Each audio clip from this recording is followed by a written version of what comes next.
Vihari news. ప్రస్తుతం తెలంగాణలో కాంగ్రెస్ గాలి వీస్తోంది. మొన్నటి అసెంబ్లీ ఎన్నికల్లో తన సత్తా చాటి ప్రభుత్వాన్ని ఏర్పాటు చేసింది. ఇదే రెట్టింపు ఉత్సాహంతో పనిచేస్తే లోక్సభ స్థానాల్లో కూడా పాగా వేయొచ్చని తెలంగాణ కాంగ్రెస్ భావిస్తోంది. దీనికోసం ఇప్పటికే కాంగ్రెస్ కసరత్తు చేస్తోంది.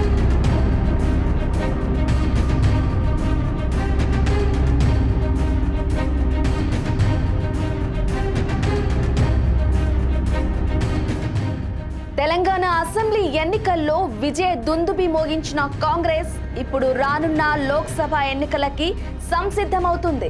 దీనిలో భాగంగానే ఇప్పటికే రాష్ట్ర వ్యాప్తంగా గ్రౌండ్ వర్క్ మొదలుపెట్టింది. తెలంగాణలో ఉన్న మొత్తం 17 లోక్సభ స్థానాలకు గాను బలమైన అభ్యర్థుల్ని బరిలోకి దింపే ప్రయత్నం చేస్తోంది. ఇప్పటికే కాంగ్రెస్ కొన్ని స్థానాలలో అభ్యర్థులకు పచ్చ జెండా కూడా ఊపింది. 2019లో జరిగిన లోక్సభ ఎన్నికల్లో కాంగ్రెస్ 3 స్థానాల్లో విజయం సాధించింది. ఇప్పుడు ఏకంగా 12 స్థానాల్లో గెలిపే లక్ష్యంగా కాంగ్రెస్ టార్గెట్ పెట్టుకుంది. గతంలో లోక్సభ ఎన్నికల్లో మల్కాజ్గిరి స్థానం నుండి గెలిచిన రేవంత్ రెడ్డి ప్రస్తుతం తెలంగాణ ముఖ్యమంత్రిగా, నల్గొండ ఎంపీ స్థానం నుండి విజయం సాధించిన ఉత్తమ్ కుమార్ రెడ్డి ప్రస్తుతం నీటిపారుదల శాఖ మంత్రిగా, భువనగిరి లోక్సభ నుండి గెలిచిన కోమటిరెడ్డి వెంకటరెడ్డి R&B సినిమాటోగ్రఫీ శాఖ మంత్రిగా కొనసాగుతున్నారు. గెలిచిన ఈ 3 ఎంపీలు ప్రస్తుతం ఎమ్మెల్యేలుగా ఉండటంతో ఆయా స్థానాలు ఖాళీ అయ్యాయి.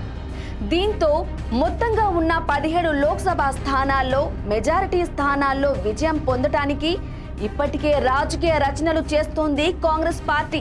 ఇక రాబోయే లోక్సభ ఎన్నికల్లో పోటీలో ఉండే కాంగ్రెస్ గెలుపు గుర్రాలు ఎవరో చూద్దాం.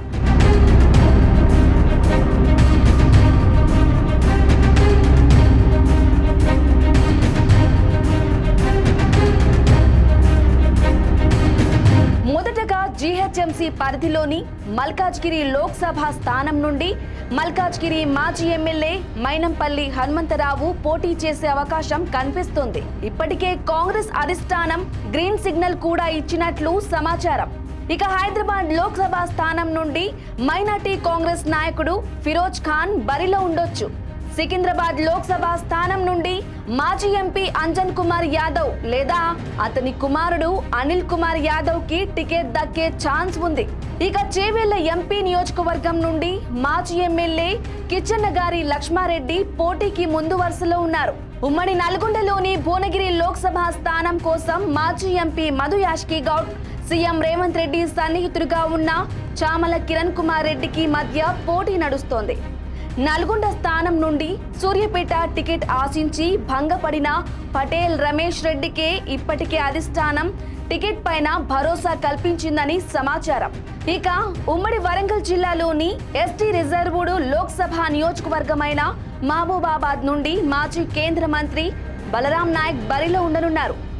దీంతో పాటుగా వరంగల్ ఎస్సీ లోక్సభ నియోజకవర్గం నుండి మాజీ ఎంపీ సిరిసిల్ల రాజయ్యకి సీఎం రేవంత్ రెడ్డి సన్నిహితుడుగా పేరున్న అద్దంకి దయాకర్ కి మధ్య టికెట్ కోసం తీవ్ర పోటీ ఉంది. ఖమ్మం లోక్సభ నుండి మాజీ కేంద్ర మంత్రి రేణుకా చౌదరి పోటీకి సై అంటున్నారు. దీంతో కాంగ్రెస్ అధిష్టానం అభ్యర్థి గురించి పునరాలోచన చేసే అవకాశం కనిపిస్తోంది. కాంగ్రెస్ కంచుకోట అయిన కరీంనగర్ లోక్సభ స్థానం నుండి విద్యార్థి నేత, తెలంగాణ NSUI అధ్యక్షుడు బలమూరి వెంకట్ బరిలో ఉండడం కోసం ప్రయత్నం కొనసాగిస్తున్నారు. ఇక ఇదే టికెట్ పైన గురిపెట్టారు మాజీ మంత్రి, ప్రస్తుత ఎమ్మెల్సీ జీవన్ రెడ్డి. ఇక ఇదే జిల్లాలో ఎస్సీ నియోజకవర్గమైన పెద్దపల్లి లోక్సభ స్థానం నుండి మాజీ ఎంపీ వివేక్ తన కుమారుడు వంశీ టికెట్ కోసం ప్రయత్నం చేస్తున్నారు. ఇదే టికెట్ కోసం మాజీ ఎమ్మెల్యే ఏ చంద్రశేఖర్ కూడా ప్రయత్నం చేస్తున్నారు. ఆదిలాబాద్ నుండి నరేష్ జాదవ్ కి దాదాపుగా టికెట్ ఖరారైనట్టే. నిజామాబాద్ నుండి మాజీ ఎమ్మెల్యే ఎర్రవతిని అనిల్ కుమార్ లేదా తెలంగాణ కాంగ్రెస్ వర్కింగ్ ప్రెసిడెంట్ మహేష్ కుమార్ గౌడ్ పోటీ చేయొచ్చు. మెదక్ లోక్సభ నుండి మాజీ ఎంపీ విజయశాంతి, సంగారెడ్డి మాజీ ఎమ్మెల్యే జగ్గారెడ్డి మధ్య టికెట్ పోరు నడుస్తోంది.